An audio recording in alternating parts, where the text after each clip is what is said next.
pareille constitution aujourd'hui se justifie encore? Monsieur Le Sakweno, la constitution de 2006 n'est pas adaptée au contexte que nous sommes en train de vivre. Comme je vous l'ai expliqué, on a essayé de faire qu'il n'y ait pas de pouvoir fort et que chacun doit avoir un contre-pouvoir. Quand cette volonté politique, est-ce qu'elle colle à ce texte?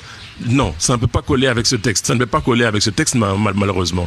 Et donc, c'est là où je suis tout à fait d'accord avec vous quand vous me posez la question par rapport au fait, est-ce que le texte est adapté au contexte actuel? Je vous réponds que le texte doit être adapté au contexte actuel et n'est pas du tout adapté dans le système tel que nous sommes en train de vivre actuellement. Donc, réforme constitutionnelle est indispensable aujourd'hui? Pour ma part, la réforme est indispensable puisque c'est une constitution qui était pour pouvoir arriver à avoir la paix, consolider les institutions et améliorer le fonctionnement des institutions pour renforcer le cadre institutionnel et qu'une fois on a renforcé le cadre institutionnel, on peut amender toute une série de choses qu'il y a dans ce... Est-ce que cette constitution actuelle qui dirige aujourd'hui le Congo, qui régente un peu la vie chez nous en RDC, est-elle en adéquation ou en inadéquation avec nos réalités? Je vais vous faire rire. Hein. Je peux vous dire que cette constitution est en adéquation avec les réalités du Congo. Il y a une réalité nationale. Quand vous connaissez ça, et que vous regardez ce qu'il y a dans ce texte, vous allez vous dire, c'est tout à fait ce que les Congolais veulent. Et donc, pour moi, cette constitution, véritablement, répond aux réalités et au dynamisme politique, social, culturel, ethnique, national du Congo. Masisi, des sources locales, évoquent une frappe de drone des FARC à Nyabiondo. Bienvenue sur Skies de Sokoroa, votre chaîne d'information. Nous vous invitons à aimer, commenter et partager cette vidéo afin d'accroître sa visibilité et de permettre au plus grand nombre de suivre l'évolution d'actualité en République démocratique du Congo et ailleurs. Selon plusieurs sources locales, les forces armées de la République démocratique du Congo, FARDC, auraient mené ce mardi 28 juillet une frappe de drone contre une position de l'AFC M23 à Nyabiondo, dans le territoire de Masisi, Nord Kivu. D'après ces informations, le drone aurait largué 2 bombes sur une position située à proximité de l'église catholique de Nyabiondo. Plusieurs sources affirment que cette frappe aurait visé des éléments du mouvement rebelle ainsi que des militaires rwandais. Ces informations n'ont toutefois pas pu être confirmées de manière indépendante. Certaines sources avancent qu'au moins 5 officiers rwandais ainsi que plusieurs autres militaires auraient été tués lors de cette attaque. À ce stade, aucun bilan officiel n'a été communiqué par les autorités congolaises, les autorités rwandaises ou l'AFC M23, et ces affirmations demeurent des allégations. Reprise des opérations aériennes.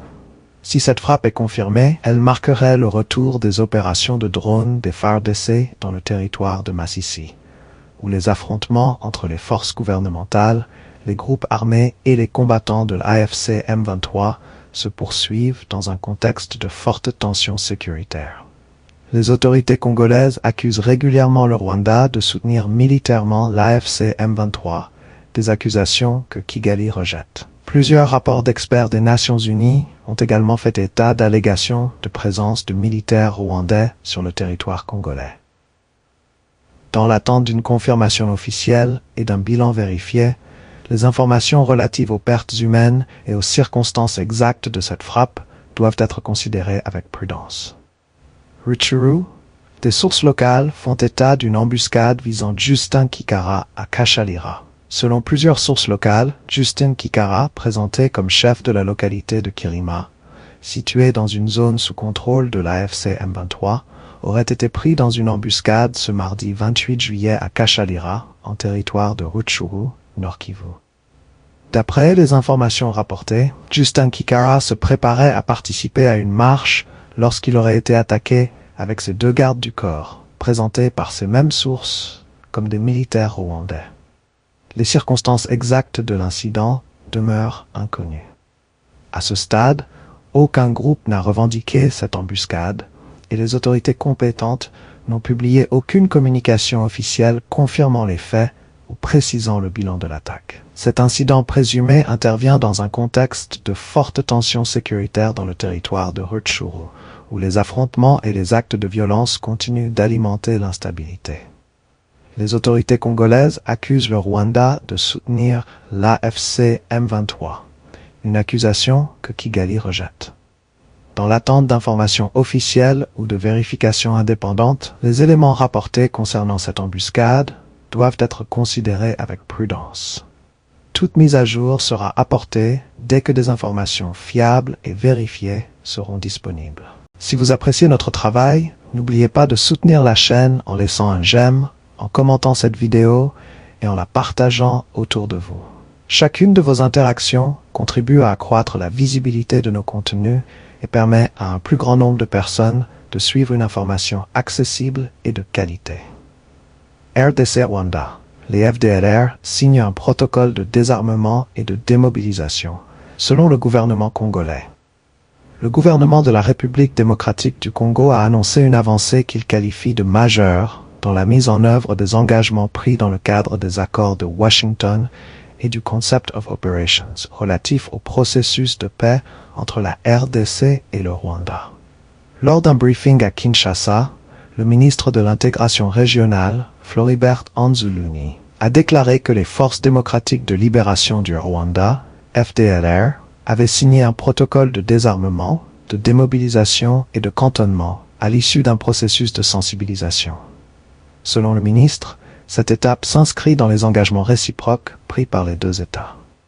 Il a rappelé que, dans le cadre des accords conclus à Washington, le Rwanda s'est engagé à retirer ses troupes du territoire congolais, une mesure présentée comme la levée de ses mesures défensives, tandis que la RDC s'est engagée à neutraliser la menace que représenteraient les FDLR pour le Rwanda. Le porte-parole du gouvernement, Patrick Muyaya, a également salué cette évolution. Selon lui, la signature de ce protocole constitue un tournant important dans le traitement de la question des FDLR, que les autorités congolaises présentent depuis longtemps comme un argument invoqué par le Rwanda pour justifier ses interventions militaires dans l'est de la RDC. Le Rwanda, de son côté, affirme que la présence des FDLR représente une menace pour sa sécurité nationale. Patrick Muyaya a indiqué avoir effectué, avec le ministre Floribert Anzuluni, une tournée diplomatique en Europe et en Afrique afin de présenter les avancées enregistrées dans le cadre des initiatives régionales et internationales visant à rétablir une paix durable dans la région des Grands Lacs. La mise en œuvre effective de ce protocole de désarmement, de démobilisation et de cantonnement devrait désormais être suivie de près par les mécanismes de vérification prévus dans les accords, ainsi que par les partenaires régionaux et internationaux impliqués dans le processus de paix. Cette évolution intervient alors que les efforts diplomatiques se poursuivent parallèlement aux discussions engagées dans le cadre des processus de Washington et de Doha, qui visent à favoriser une désescalade des tensions et un règlement durable du conflit dans l'est de la République démocratique du Congo. C'en est terminé pour ce sujet. Nous vous invitons à aimer cette vidéo et à vous abonner et activer la cloche de notification afin de ne manquer aucune de nos analyses et réflexions consacrées à la situation en République démocratique du Congo et partout dans le monde. Souvenons-nous qu'il ne faut jamais trahir, car nous n'avons qu'un seul pays. Nous vous remercions avec un profond sens du patriotisme pour votre attention.